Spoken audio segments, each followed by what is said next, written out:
Welcome back. Class साहब बात करेंगे आज चीफ जस्टिस पाकिस्तान काजी फाइज ईसा की सरबराही में जो 13 रुकनी फुल कोर्ट है उसने मखसूस नशिस्तों के हवाले से जो केस है उसकी समाअत की। बहुत अहम इसके रिमार्क्स देखने में आए और जजेस के बकौल ये कहा गया कि कल इसको कंक्लूड कर दिया जाएगा।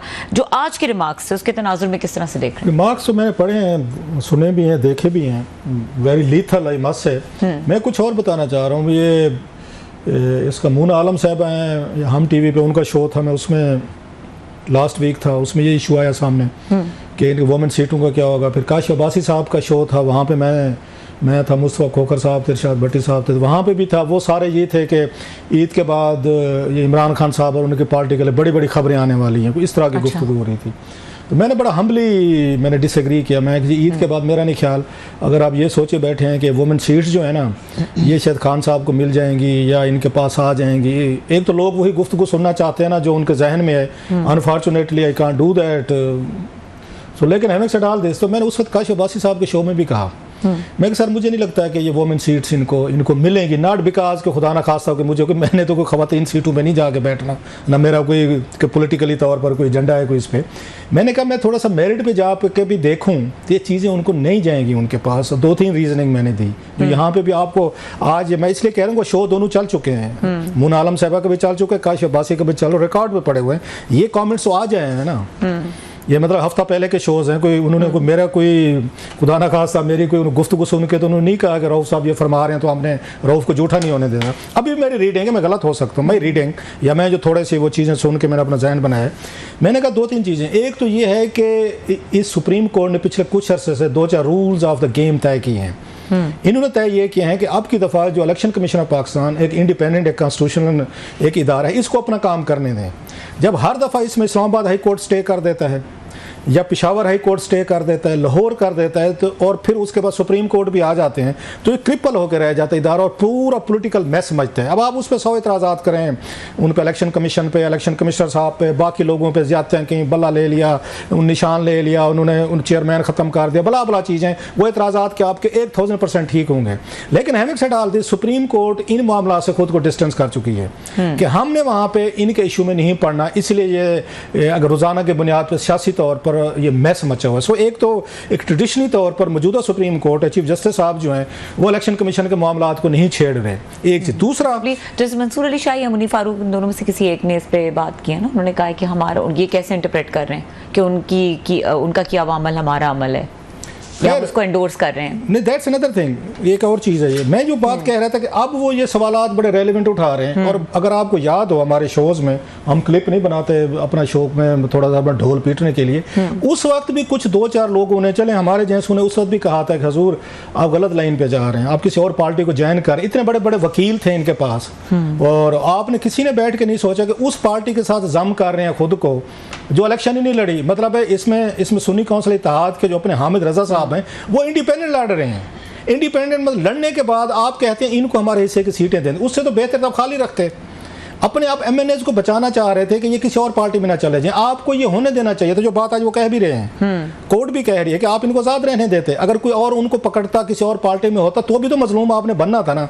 आज उन्होंने एक और बड़ा सवाल उठाया और ये सवाल मैं उठा चुका हूँ, किसी अपने टीम के मेंबर को कहूँगा वो क्लिप निकालेंगे। मैंने कहा था कि कल को इनको सुन्नी कौंसिल इत्तेहाद के हामिद रजा साहब जो हैं वो डिक्टेट करवाएंगे। ये मैंने कहा हुआ, ये इसमें हमारे प्रोग्राम में है। हमारी डिस्कशंस ऑफ द रिकॉर्ड भी इसी बारे में होती रही कि वो खुद नहीं लड़े सुन्नी इत्तेहाद कौंसिल से, तो वो आजाद लड़े। अच्छा, तो कल को अब ये सारे उनके डिसिप्लिन में आ गए हैं। हामिद रजा साहब के जो बात चीफ जस्टिस साहब ने भी की है, वो भाई साहब कल को हामिद रजा साहब कहते हैं फलां बिल के आपने इसमें वोट डालें, या मिलिट्री ऑपरेशन हो रहा है सपोजली, वो कहते हैं इसके बिल के हक में वोट डालो। तो पीटीआई के मतलब इमरान खान साहब या बाकी कह रहे हैं हम उसके मिलिट्री ऑपरेशन के खिलाफ हैं।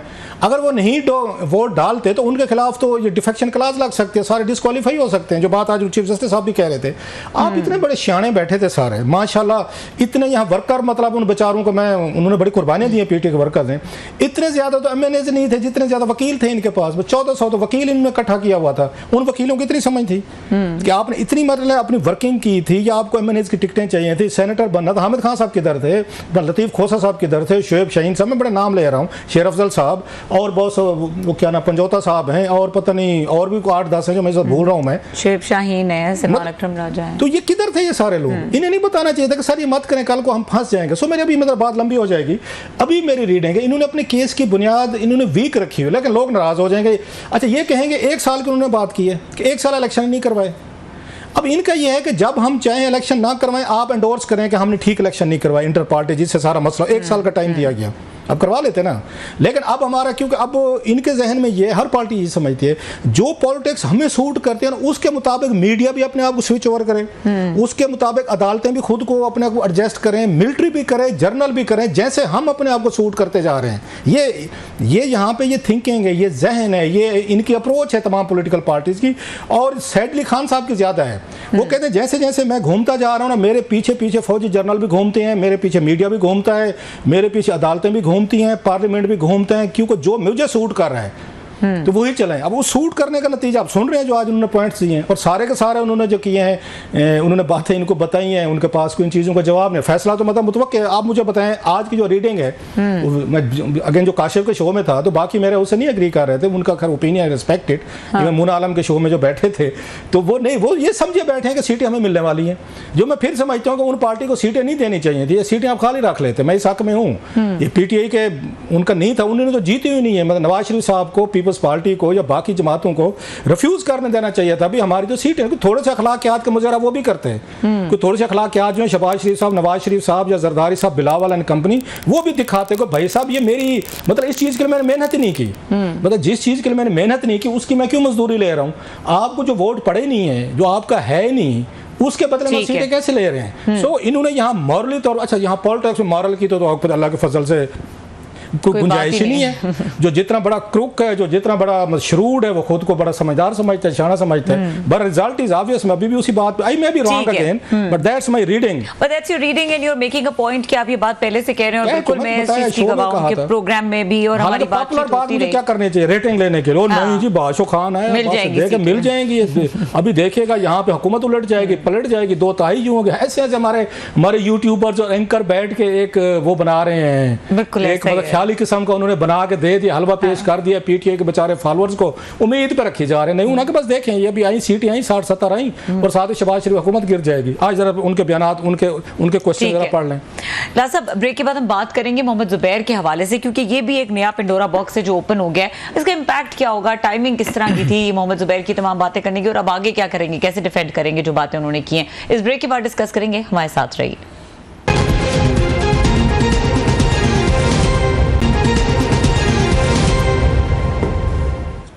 Welcome back. क्लास साहब, बात करेंगे मोहम्मद जुबैर ने एक बड़ा रिवीलिंग किस्म का इंटरव्यू दिया, और उस इंटरव्यू में बज़ाहिर बहुत सारे इंकशाफात थे जो किए। अब now while he was being a part of all that, जो वो रिवील कर रहे हैं इस वक्त एक बहुत बड़ी स्टोरी के तौर पर, अब उसके रिपरकशंस आ रहे हैं। मलिक अहमद खान जो पंजाब के स्पीकर हैं, उन्होंने कहा कि जी ये तो इनको प्रूव करना पड़ेगा।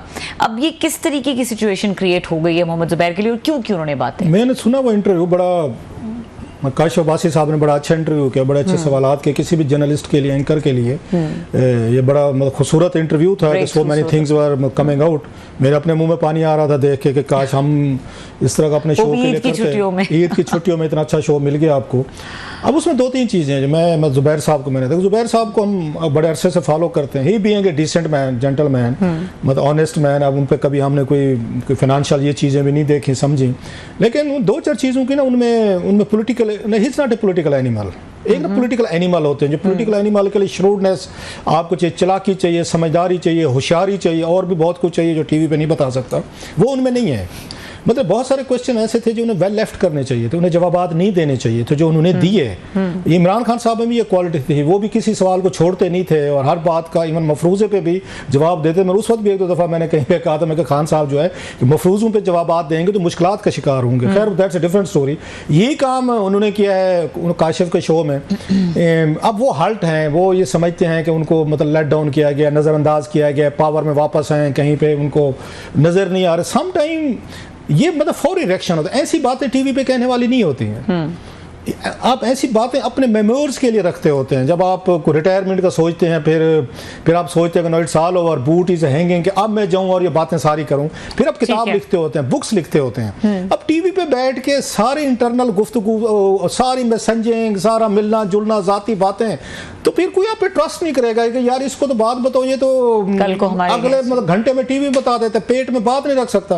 वो सियासतदान तो भाई साहब ये तो अपने वो कहते लक्कड़ हजम पत्थर हजम कभी राज नहीं रिवील करते। आप बैठ के टीवी पे सारी बातें बता रहे हैं, फिर कह रहे हैं मैंने इमरान खान की पार्टी में जाऊं या शायद खकान, वो सुन के डर गए होंगे भाई साहब अगर हम इनको लेकर आते हैं, कोई टास्क इनके जिम्मे लगाते हैं सियासी, ये तो हफ्ते बाद टीवी पे बैठ के सब कुछ बता रहे होंगे के साथ। लेकिन यहीं पे डिस्कशन को रोकना पड़ रहा है। जी, प्रोग्राम का वक्त खत्म हो गया। देखने के लिए शुक्रिया, इजाजत दीजिए, अल्लाह हाफिज।